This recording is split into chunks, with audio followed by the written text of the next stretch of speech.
واحنا طالعين الى ويسكونسن مرينا بقالة للامش، والامش هذولا طائفة نصرانية متدينة. هذه بعض منتجاتهم. منتجات الامش حرفية، وايضا بعض المنتجات الغذائية. شوفوا هذا العسل، المربى، اشياء طبيعية. الامش مؤمنين بالانجيل القديم ولا يقبلون التجديد نهائي. شوفوا مثلا هذا سراج، ما يؤمنون بالكهرب، يرون انه بدعة. هذه القبعة يلبسون الحريم عندهم، يغطون الشعر كامل ما يطلع شعرهن، وتلبس ثوب الى هنا وكمامه طويلة وفضفاض. هذا لبسهم الحريم. هذه بيوت الامش، طبعا ما عندهم كهرب، ما عندهم سيارات، يستخدمون الخيول. بسم الله ندخل البيت. في ايام العصور الوسطى في اوروبا حصل في تجديد بالدين النصراني، وبالتالي طلع منهم فئات مجددين وكفروهم بقية النصارى. مع مرور الزمن هذه الحركة المجددة طلع منهم حركة. في واحد اسمه يعقوب، هذا يعقوب أسس طائفة اسمها الآمش، يعتقدون بالأنجيل القديم. هذه الطائفة كانت في أوروبا، اضطهدت وكفرت من الطوائف النصرانية الأخرى، ثم هربوا إلى أمريكا، وتحديدا في ولاية بنسلفانيا الأغلب منهم من النصارى، ويتخذون الإنجيل السلفيين القدامى، ولا يؤمنون بالتجديد نهائيا، على أنهم يعيشون في أمريكا هذه الدولة المتقدمة المنفتحة، إلا أنهم لا يؤمنون بالتجديد. شوفوا الآن بيستخدم العربة البدائية للحصادة. طبعا هذا من الأمش، وتلاحظون لحيته تو طالعة لأنه تو متزوج، لأنه ممنوع يحلق لحيته وإذا تزوج. من الأشياء المتطورة عندهم يستخدمون الديزل عشان يخرجون الماء، ما يستخدمون الكهرب نهائيا.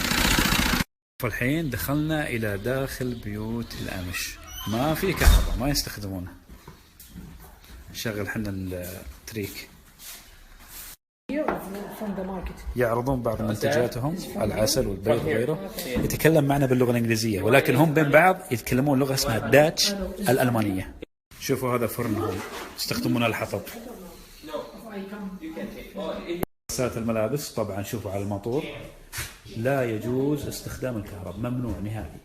عندهم المدارس الخاصة فيهم، أجبرتهم الحكومة أن يعلمون أبنائهم على اللغة الإنجليزية، ولكن هم يرفضون أن يدرس أولادهم بالمدارس العامة. التصوير عندهم ما يجوز، هذا سمح لنا. إذا كان محلق معناته ما تزوج، وإذا له لحية معناته متزوج، لأنه ممنوع يحلق إذا تزوج. حريم مثل ما قلت لكم يلبسون مسكر وكم طويل وفضفاض. بالنسبة للشعر لا، في أول وطالع، وحتى من تحت الفستان مرتفع شوي، يعني طالع أول الساق. وإذا كانت لابس المنديل هذا أبيض معناته متزوجة، وإذا أسود غير متزوجة. بس يقول ما احنا ملتزمين كثير في هذا الموضوع. لو يخالف النظام مثلا، فيه عندهم شيء اسمه التهجير، يهجرونه ويزعلون عليه. وبالمناسبة الأمش ما يزوجون إلا أمش. وبالنسبة للأغاني حرام عندهم. قريتهم مثل ما تشوفون التنسيق والترتيب، حتى بيوتهم جميلة، إلا أنه ينقصهم الكهرباء. البنت عندهم عذراء حتى تتزوج. الزنا عندهم محرم، الخمور بأنواعها محرمة، المعازف محرمة، الصور بأنواعها محرمة، حتى الآي دي ما عندهم اللي هي الهوية الوطنية، لأن فيها صورة فبالتالي محرمة، والحكومة ما تقول لهم شيء، عادي. التأمين عندهم لا يجوز، ويؤمنون بالقضاء والقدر، وإذا صار لحد منهم مصيبة يفزعون معه. والمرأة عندهم ما تسوق العرب الحالة إلا إذا كان معه محرم. مشهورين أيضا بالأغنام، ويذبحون الأغنام ذبحا، يعني يروقون الدماء. يعتمدونهم على الزراعة وأيضا على بيع الحيوانات علشان يعيشون. هذه بعض الأدوات الزراعية. شوفوا هذه عرباتهم، يسحبون بالخيول لجوا ينتقلون من مكان إلى مكان.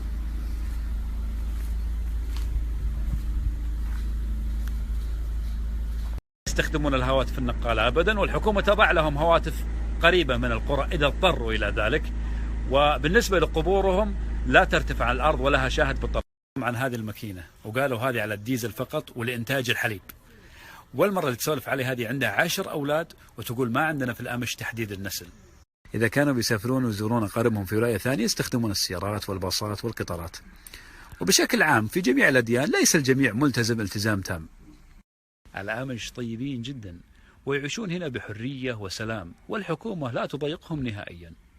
الأمش متحجبات في أمريكا الديمقراطية، والحكومة لا تضايقهم ولا تسعى بأن تطبق نظام الحرية والديمقراطية التي تنوي في بلادها.